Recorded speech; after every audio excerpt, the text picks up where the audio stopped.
As we get started, I'd like to announce that Belmont Village is celebrating 25 years of service and friendship.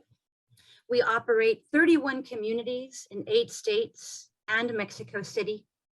We are proud to say that Belmont Village was one of the first in the nation to fully vaccinate our residents and our workforce.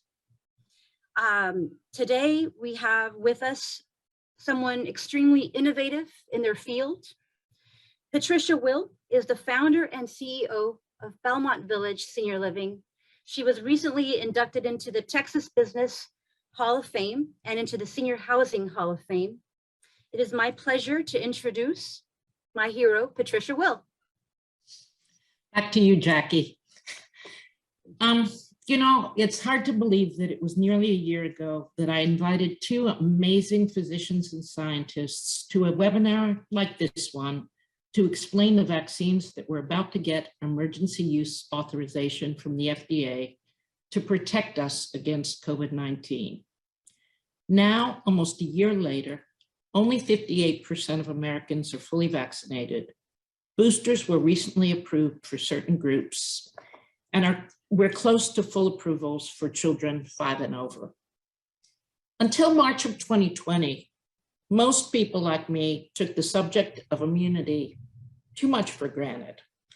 We took a battery of shots as small children, often all at the same time, and our parents were grateful for the terrible diseases and even deaths that vaccines spared us. By contrast, the subject of immunity against COVID-19 and other diseases has become a lightning rod in our society, creating controversy and a level of discord heretofore unseen in America.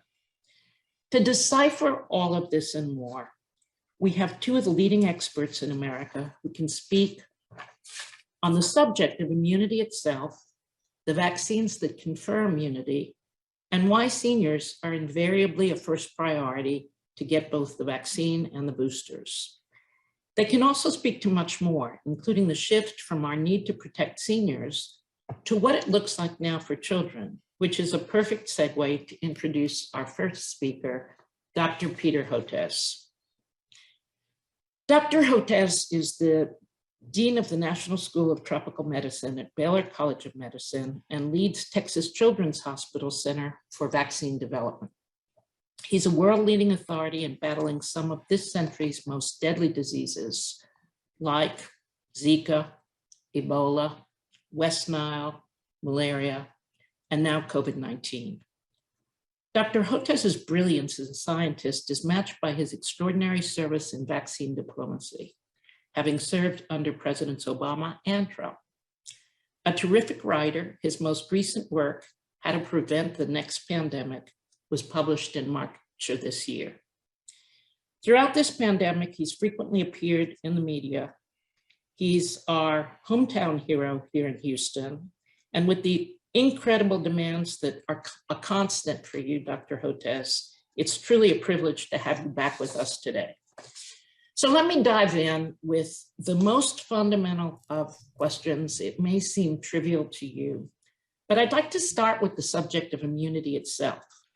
What constitutes immunity, and why in some instances do we need exposure to disease to trigger immunity?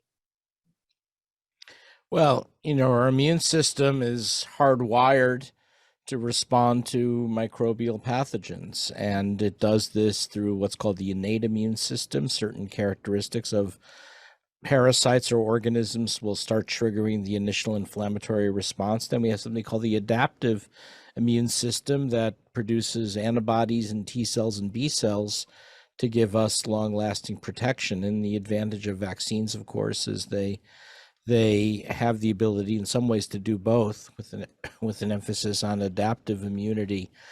Unfortunately, it looks like in some cases the vaccine immunity is waning over time, and it's not too surprising because, for instance, with the Pfizer vaccine, we gave those first 2 doses just 3 weeks apart, and that was necessary to immunize older Americans, including those at Belmont Village and their care providers and hospital workers. But that's not the schedule you would use to give a long-lasting immune response. So if you look at what we do with our pediatric vaccines, we give a bunch of immunizations in a row as infants, and then we wait 6 months to a year and then boost. And that's what gives us the durable protection. Well, guess what? The mRNA vaccines are going by the same playbook, that the protection goes up for a while. As expected, it declined. And now with that boost, that third immunization, that's what gives you a 20-fold rise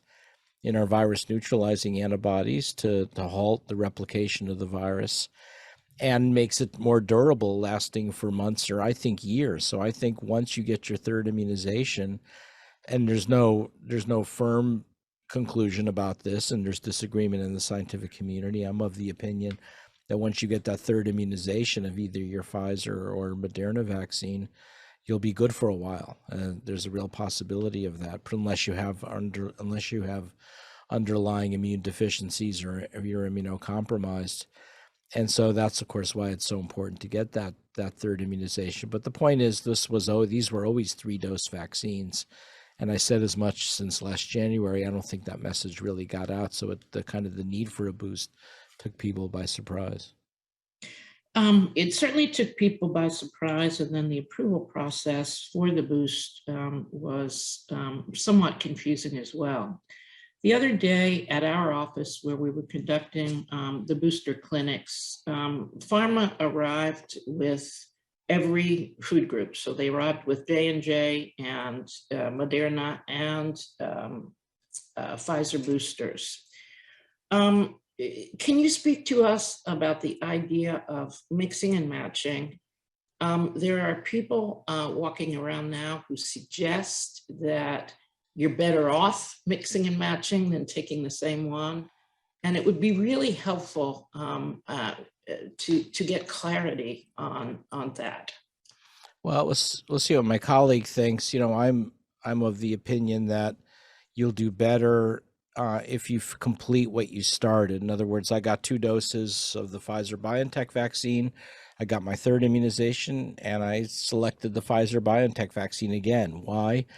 Because the company is going to collect a lot more data on the long-term effectiveness and safety of the vaccine with what we call the homologous boost, meaning the same one, and it works really well, as opposed to what incentive would Pfizer have, for instance, for collecting information about the Moderna boost or the J&J boost? So with Pfizer, I've been saying you start with Pfizer, finish with Pfizer, and say with Moderna, if you started with 2 doses of Moderna, when eligible, get that new boost, which will be, unless you're immunocompromised, will be at a lower dose.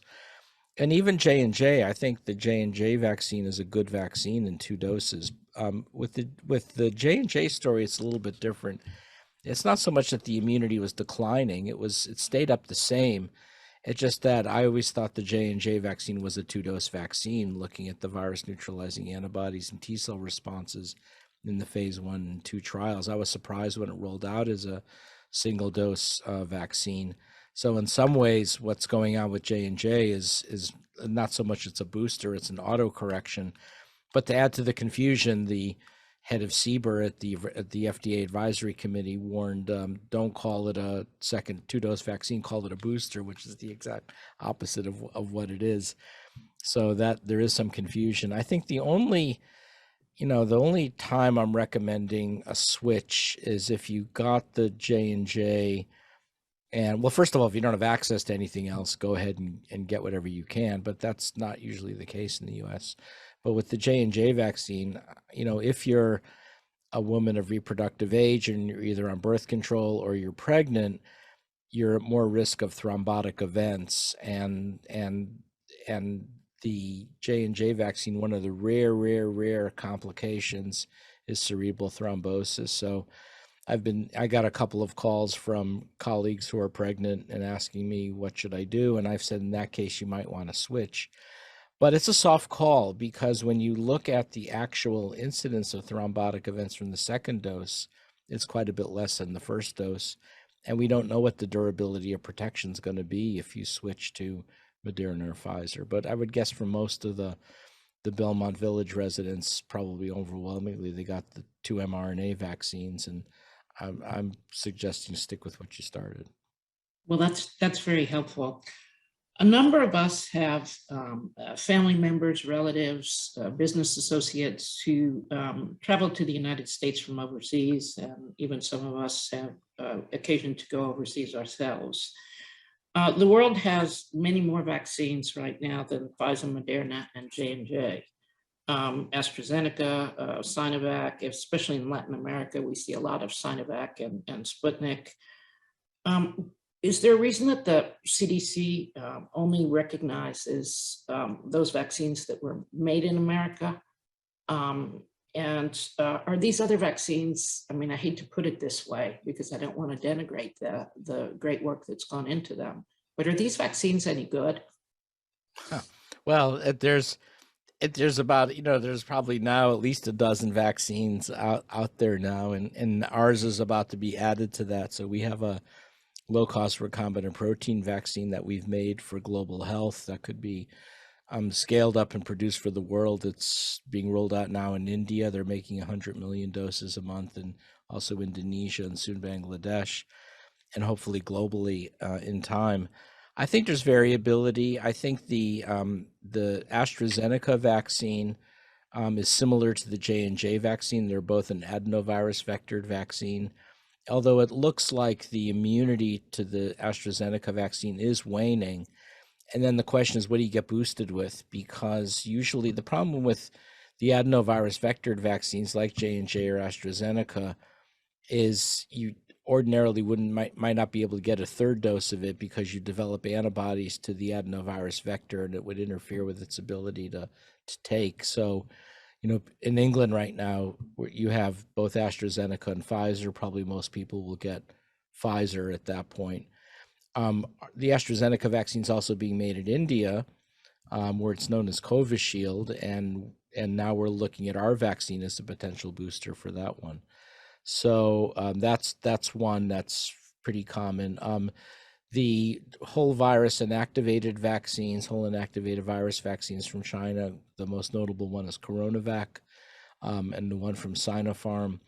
Those seem to have waning immunity and are not holding up all that well against the variants. So in that one, I would recommend probably if you get here, come back and get one of the other, either mRNA or J&J vaccines. But unfortunately, there's not a lot of data on those. Then there's Sputnik V, the adenovirus vectored vaccine. Again, we don't have a huge amount of data on, probably worth getting one of the US vaccines. And I get a lot of questions like this, especially from the oil and gas industry here in town, because we have, Exxon, Shell, you name it, or have a gazillion employees overseas where they have often only had access to Chinese vaccines or one of the others. And that makes sense to give them a booster with either the mRNA or J&J vaccine. The problem there, again, is just not a lot of published data or publicly available data. So you're kind of going on an educated guess, really, more than an informed decision. So I'm sitting here, I have to tell you, fairly awestruck by the fact that you're not only the expert that you are, but that all the while your lab here has developed a vaccine that you just characterized as low cost, that can be a huge part of the solution.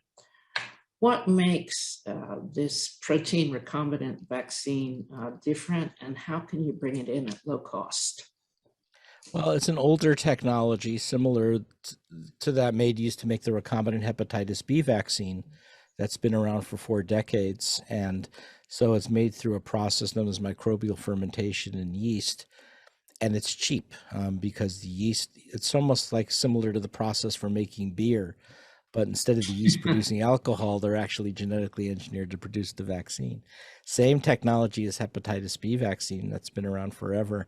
Great safety profile, so much so that it looks, I think it'll be really promising as a pediatric vaccine. A lot of parents have already vaccinated their kid against hepatitis B, so they'll understand that same technology pretty well, and I think it'll be widely accepted. So we're looking at our vaccine as a standalone vaccine, as a pediatric vaccine, and as a booster as well.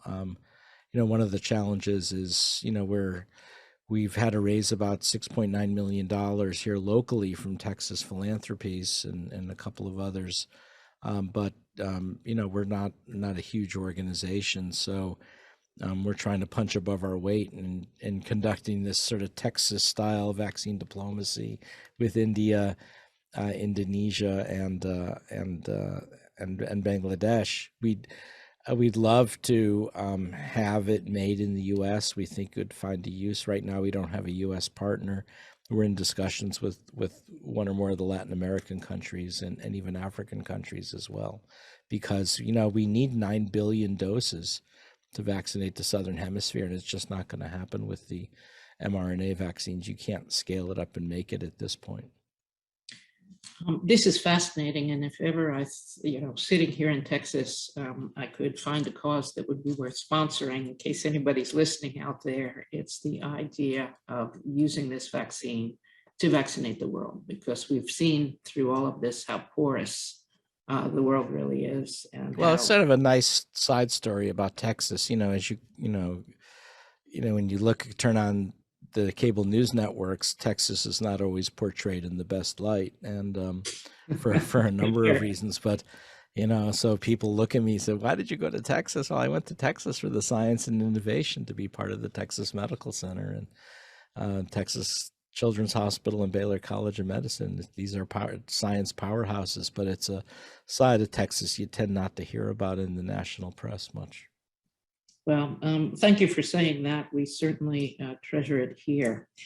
So you talked a little bit with respect to your vaccine about pediatric vaccines. I've got a 5-year-old granddaughter who, according to the FDA, as of last week, is eligible to be vaccinated, although the CDC hasn't quite spelled out how. The Advisory Committee on Immunization Practices is meeting as we speak, and if all goes well, by 4 or 5 o'clock this afternoon Eastern time, it should be green lighted. And I'm guessing Dr. Walensky, the CDC director, will probably move pretty quickly. So who knows? Maybe as early as tomorrow, it could be you could start vaccinating your child. Unfortunately, only about a third of the parents in the country have bought in yet to this, and this reflects both genuine concern, a lot of anti-vaccine aggression, also the fact that the COVID rates right now are going down, even though I think they'll go back up. So parents may not be feeling the same urgency that they ordinarily might have. Well, I want to ask you a number of questions about that, respectful of the time limit and the fact that you want to hear what Walensky ultimately decides. The first is that I read that the dose for Pfizer anyway is just, for kids is just going to be a third of the dose of everybody else. And I was sitting with a friend who's an adult who's my age, she's about 4'9".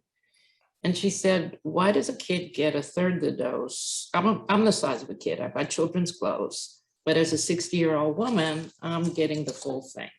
So I said, I have no idea, but I'm going to ask Dr. Hotez.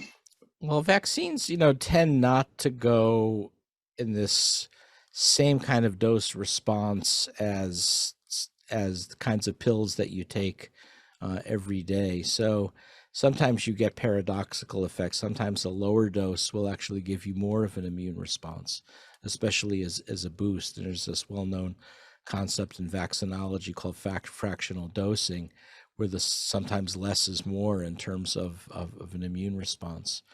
And I think the thinking is and it's all based on empiric evidence. So the phase 1 clinical trials looked at 10, 20, 30 micrograms, meaning the 30 micrograms, the adult dose, 20, and then 10. And they found that the young kids responded as well to the 10 microgram dose as the adults did the 30 micrograms. So if you could spare the dose, and potentially that may have the added benefit of reducing the frequency of myocarditis, which people are concerned about, although it's still a pretty rare phenomenon. The rate of myocarditis, which is the highest among young males, is still only 1 per 10,000, like 5 to 16 per 10,000. This is still pretty rare, but the thinking is also with the lower dose of mRNA, that rate might even go down even further. So thank you for that. You just referenced a hesitancy that people have, even people who are vaccinated themselves, about getting their children vaccinated. I don't want to conflate the personal with the professional here, but it leads me to, a personal and professional question. A few years ago, you published a work, which, by the way, I highly recommend to our audience here today. The book is called Vaccines Did Not Cause Rachel's Autism. And the Rachel in the story is, of course, your now adult daughter, who was diagnosed with autism at a young age. Apart from being a great read, it goes to the core, in my view, of something that's really hard for me to understand. As the world continues to fight this deadly pandemic and so many others, what is it going to take for people to realize how important it is to give the gift of immunity, to take advantage of these vaccines? When does the case become crystal clear? Well, the case, should be crystal clear by now. We have some terrible numbers. We've lost 90,000 to 100,000 Americans to COVID just over this summer into fall, all from the Delta variant, almost all unvaccinated, despite the availability of safe and effective vaccines. So these are 90 to 100,000 Americans whose lives were lost, that were needlessly lost. Almost all of them could have been saved had they been vaccinated. And, I don't even call it misinformation or disinformation anymore. I call it anti-science aggression. And it's coming from some of the non-governmental groups that are monetizing the internet. They're sometimes referred to as the disinformation dozen. It also includes some political aggression on the far right. If you watch some of the conservative news channels at night, they're going on anti-vaccine rants or telling you that ivermectin is just as good as vaccines, which it's not. And ivermectin doesn't work. Or you heard this from members of Congress that first they're going to force vaccines on you, then they're going to take away your guns and your Bibles. And as ridiculous as that sounds to us, there's a segment of the U.S. population that's bought into it and does not get vaccinated out of defiance. So how you yank the anti-science out of this has been one of the real struggles, and I've been writing and speaking about it, and it's probably going to be the subject of my next book but I haven't told Johns Hopkins University Press about it yet. But well, I very much look forward to that one. I want to just ask you one more quick question, but how is it that as a hometown hero, you're about to be the Grand Marshal of our Thanksgiving Day parade here in Houston? Well, that'll be a lot of fun, and I'm very grateful to the people of Houston and honored. It's a great honor. I was at an event over the weekend with Mayor Turner and Judge Hidalgo, and they're just wonderful people, and it's it's really interesting. As I say, Texas and Houston don't have great reputations back in the Northeast where I'm from, but from my standpoint, Houstonians are some of the most intellectually curious people I've ever met, and this has been a really exciting place to move and live. And we live in this the Montrose neighborhood where you can walk everywhere. And I became a writer when I came to Houston. And so the irony is I moved to Houston to become a writer and to not have to have a car all the time. So yeah, that is an irony. There's a lot of irony here. Well, I promised you and Douglas that I would get you off the screen or the stage, as it were, by 3:30. We're hitting the mark, but I cannot, again, express enough that gratitude, not just for your appearance with us today and what you've shared, but also for everything you do every day. Well, thank you very much. And it's great meeting you, Doctor, virtually anyway. And good luck to Belmont Village, and congratulations on everything you're doing. Okay, thank you, Dr. Hotez. Our presentation is not over, and you're in for yet another real treat as we bring back to the screen Dr. Carla Parasinato. As a provider of seniors housing and care, I'm especially aware of the scarcity of true experts in geriatric medicine.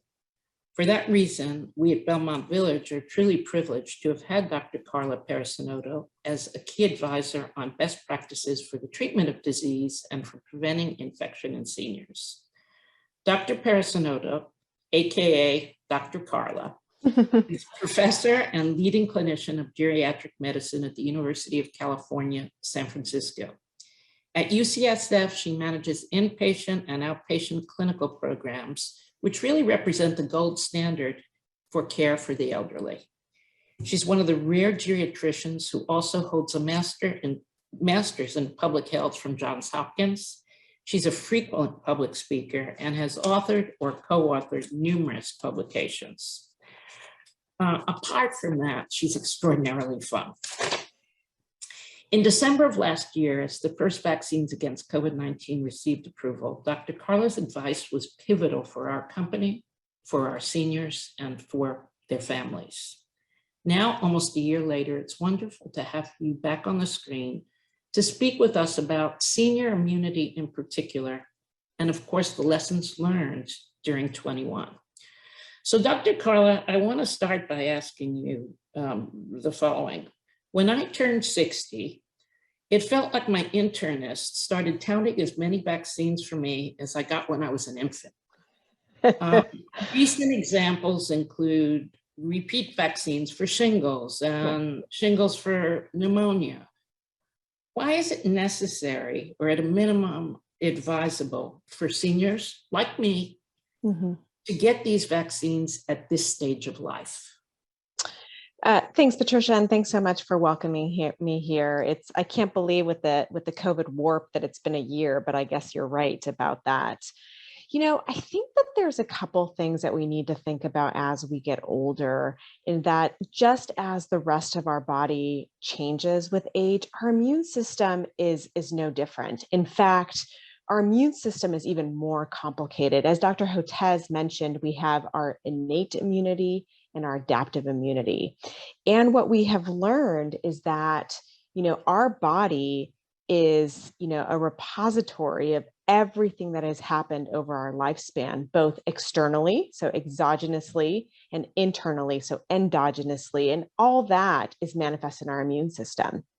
So what happens as we get older is that our immune system is not as precise as it is when we're younger or when we're in our middle years.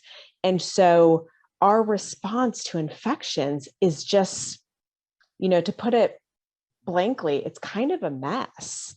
And so that means that we need this extra immunity to protect ourselves should we want to try to have an infection like younger people and survive it. So that's really what it is. We can go into more details, but it's really that our immune system is not as elegant as it was. In some ways, it's delayed and slow to respond, which I think is what's highlighted in COVID, and we can spend time on that. So it's not as elegant, it's delayed, but then when it takes an effect, it's an overdrive, which is why we get the severe COVID. So it's really complicated, actually. We work very hard to, and we've worked with you for years on being sure that we get our seniors and our workforce vaccinated against influenza. It seems that flu is most dangerous for small children and for seniors, even before you get to COVID. Why is that? I think it's a similar thing, is that just like in our younger age, but in our older age, our immune system is trying to figure out what's going on. And what happens, so there's, when we get exposed to a virus specifically, or a bacteria, there's a couple things that happen. It's our innate immune response, which is the unelegant part that says, hey, there's something weird and foreign in my body. Let me attack it. And then there's the adaptive immune response, which is, okay, this is something specific. How do I target the specific thing, which is how you develop antibodies. And so that's where our systems are going awry, both in older age and in our younger age. And so that is, again, why it can be so severe. So what happens as we get older is that when we get sick, our usual manifestations of illness are different because we have this like, there's something funky going on in my body, but I don't know exactly what it is. And so I'm just going to be maybe having less energy and whatever.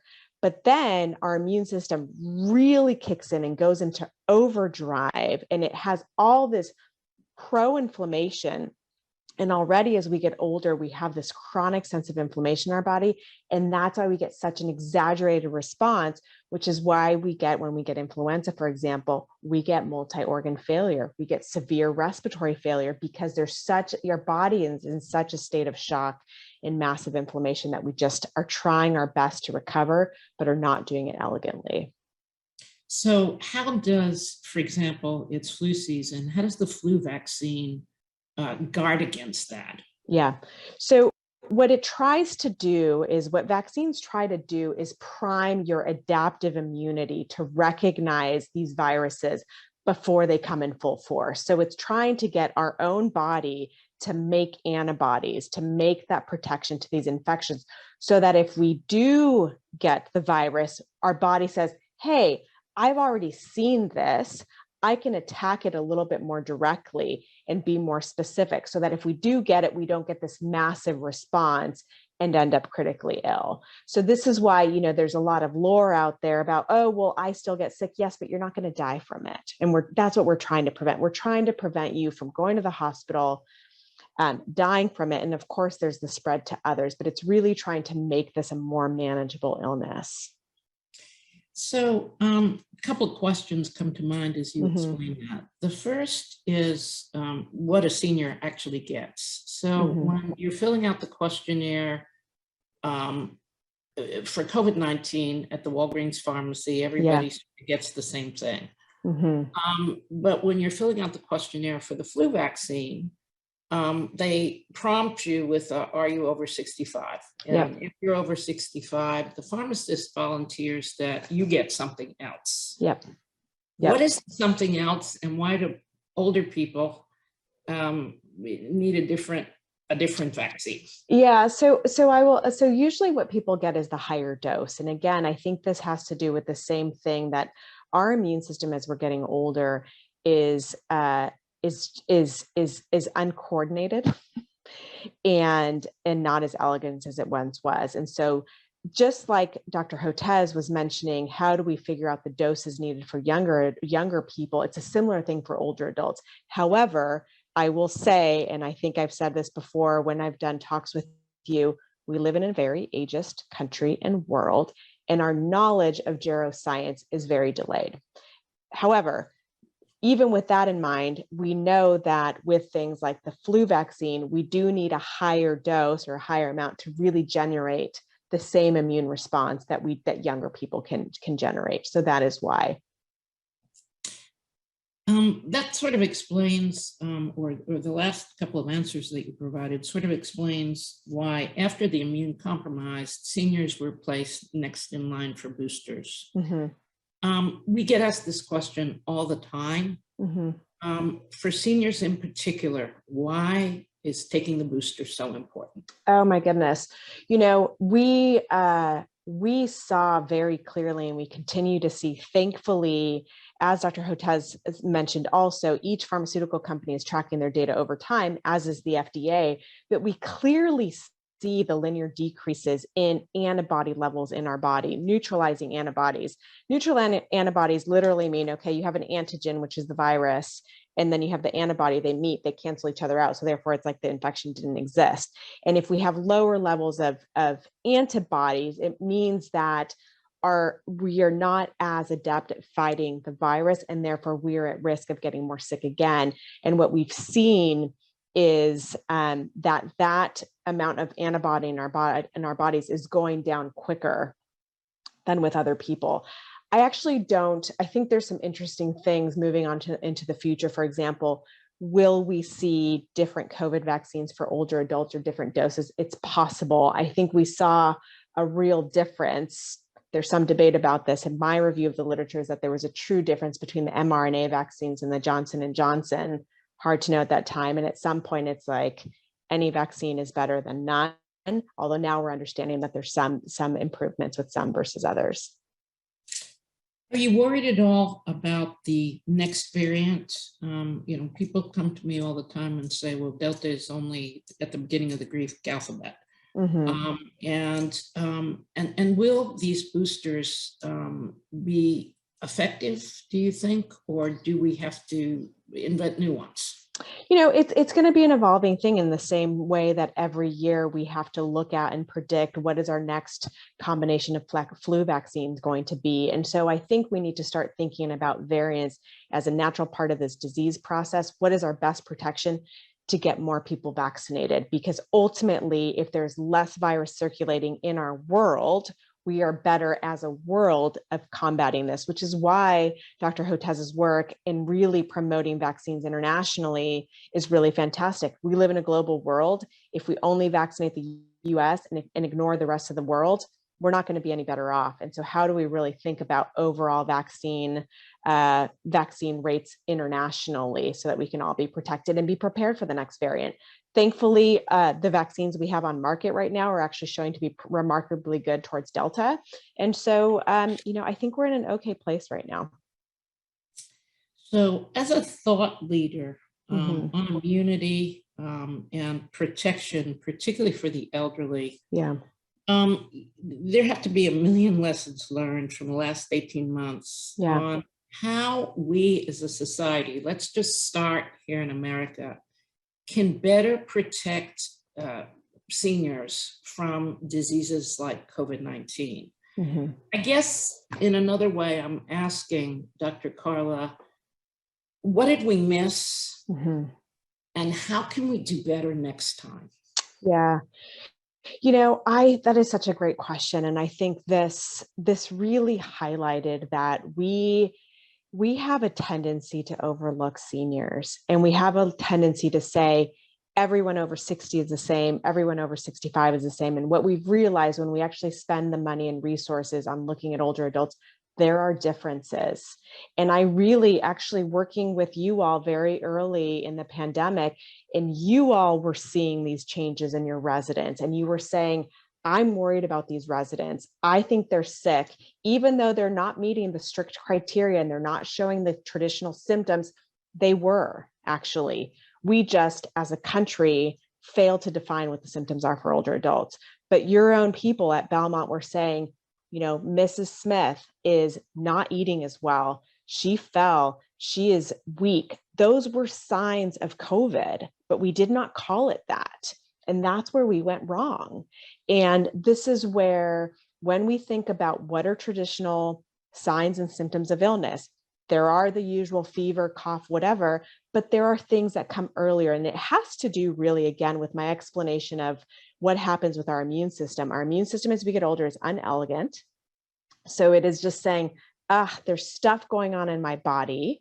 I don't feel well. And that's what I'm showing the world. And it's only much later when the adaptive immunity kicks in and it's an overdrive that people get very sick, which is why we saw these people kind of lingering, not doing so great, and then get very, very sick. And we missed a window.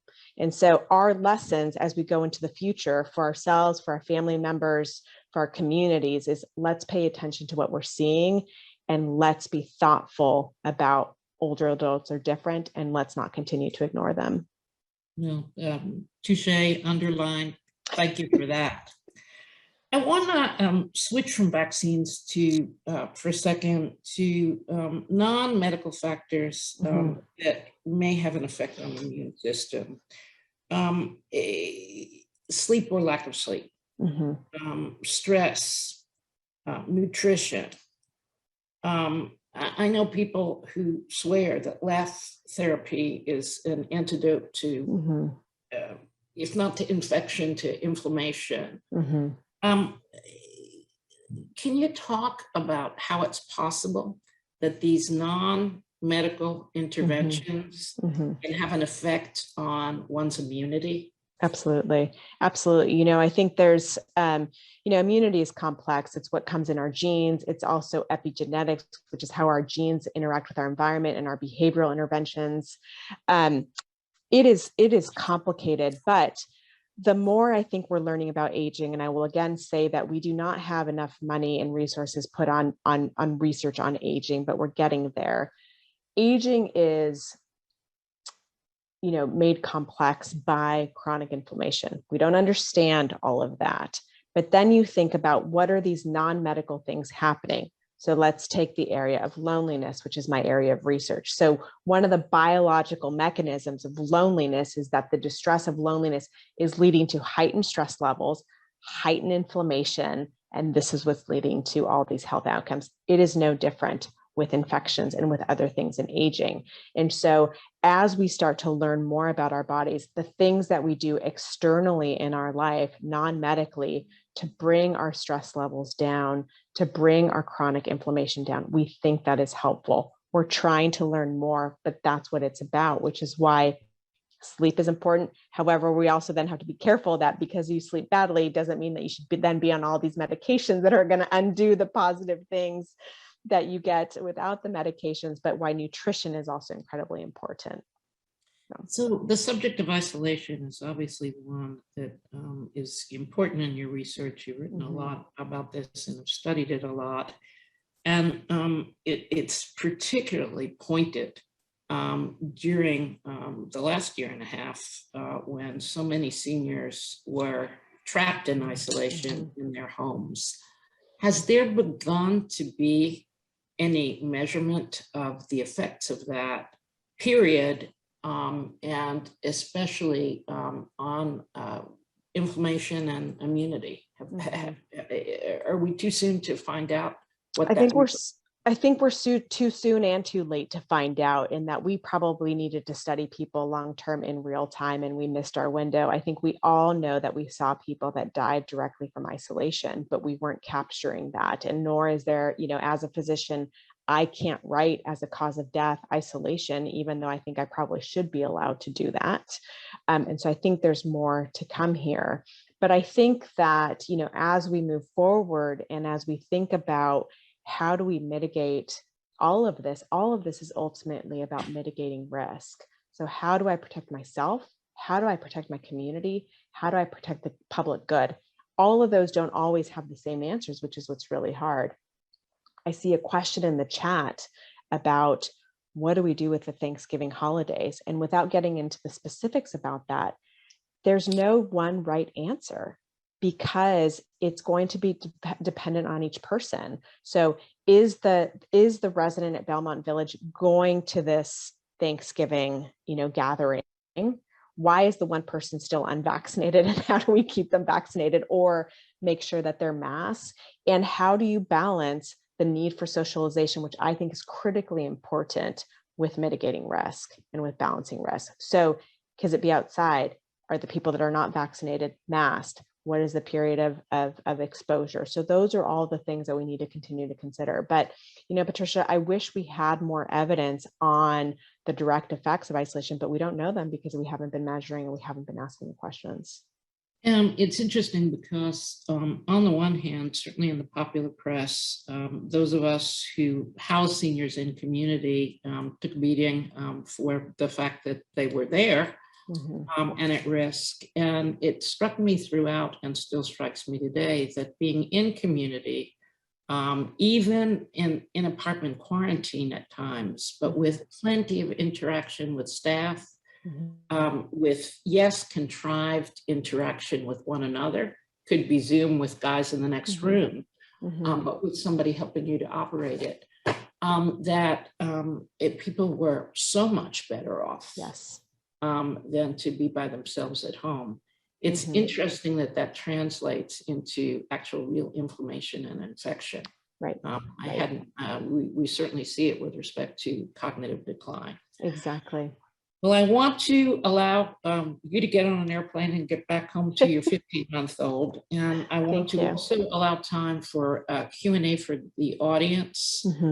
I guess the one lingering question that I have is we continue to have, even as the boosters have come out, not so much from our seniors. So far, our take rate in seniors is 95%, but more from the workforce.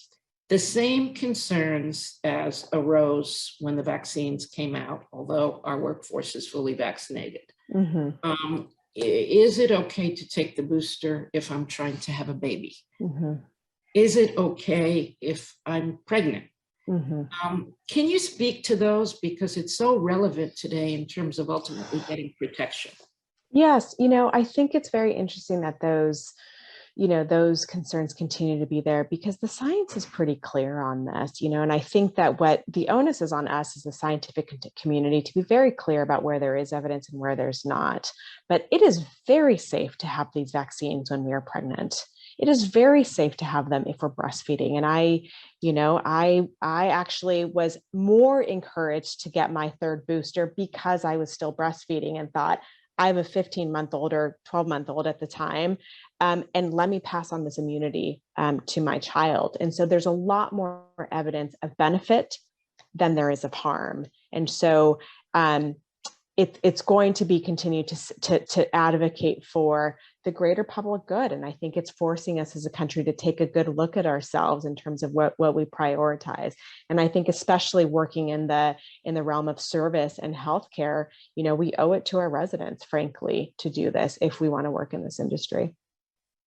Well, thank you for that. There's nobody better than everyone we have at the front line. I just want to help them address concerns where, there's so much in the news. Yes. So I am deeply appreciative of this audience today, and anything we can do at Belmont Village to bring you the best information from the smartest, I say guys in the room, guys and gals in the room, who are really at the forefront of the important research and practice that we need as a society and to be sure as a world. Dr. Carla, thank you. I will write my note to Peter Hotez as we find out what the CDC is doing about little kids this afternoon. Yes. And I thank the audience, and please feel free to reach out to us. We have recorded this session, so if anybody would like to see it again, we would be glad to share it with you. And with that, I'm going to turn it back to my colleague, Jackie Waldberger, for a close on this important session. Thank you. Thank you so much.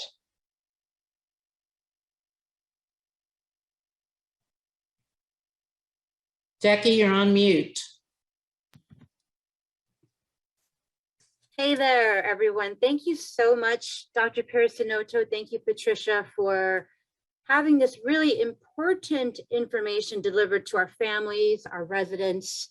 I can tell you, and just in hearing what you were saying about loneliness and isolation affecting immunity, obviously I'm not a researcher, but I have been working with our families day in, day out for so many years. And I can tell you the effects of socialization on people that move in. It's not just the wonderful dining that we have and the food and the variety. It's eating together with new friends, with people, feeling cared about, feeling loved.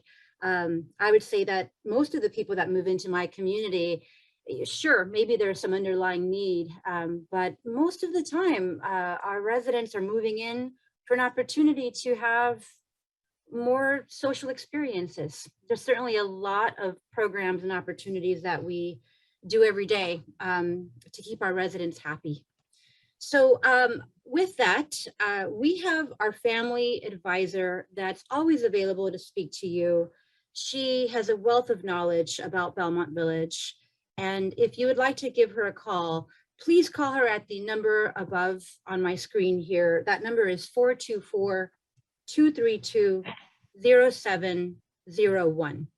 Again, that number is 424-232-0701. Thank you everyone again for your time, for your attention. Can't thank you enough, Dr. Perissinotto, Patricia. Happy 25th anniversary at Belmont Village. Thanks, Jackie. Take Thank care, you, everybody. Anne. Thank you, everyone.